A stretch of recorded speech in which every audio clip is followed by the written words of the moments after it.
अरे आपला बाप गेला, आपला बाप गेला तर 10 दिवस दुःख पाळतोय गड्या.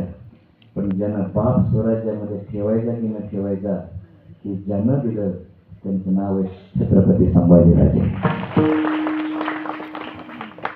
स्वराज्यामध्ये ठेवण्याचा अधिकार त्या लोकांना दिला. मग आपण आपल्या बापाकरता दुःख पाळत असो, तर आपण या राज्याच्या बापाकरता आणि धर्मवीर संभाजीराजांकरता थोडं दुःख पाळलं पाहिजे.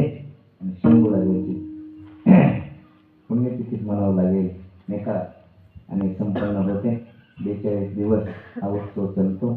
उत्सव नाही म्हणता येणार याला, दुःखांकित उत्सव नाही का. दुःख अशा प्रकारचं आहे. खरं सांगता कालच्या कीर्तनात संभाजीनगरला परवाचं कीर्तन होतं, बोलताच आलं नाही मला. 10 मिनिटं मला बोलताच आलं नाही, कारण मी छावा पाहिला. आणि छावा पाहून बाहेर येत असताना ज्यावेळेस छाव्यातला तो महाराजांचा शेवटचा प्रसंग डोळ्यासमोर आणणार, प्रत्येकाने डोळ्यासमोर फक्त शेवटचा प्रसंग आणला.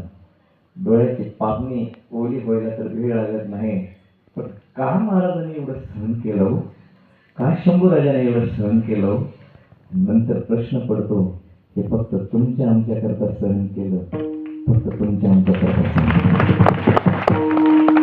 त्यांना काय सहन करायची गरज होती. पण माझ्यावर भरोसा नसेल ना, त्यांनी छावा सगळ्यांनी बघा गेला एकच छावा बघा, जाणीवपूर्वक बघा. म्हाताऱ्या माणसाला नाही दाखवा बरं का, सगळ्यांनी छावा बघा. अलौकिक जीवन माझ्या शंभूराजांचं तुम्हाला ऐकायला मिळेल. एक सांगू, ऐका बरं. लोक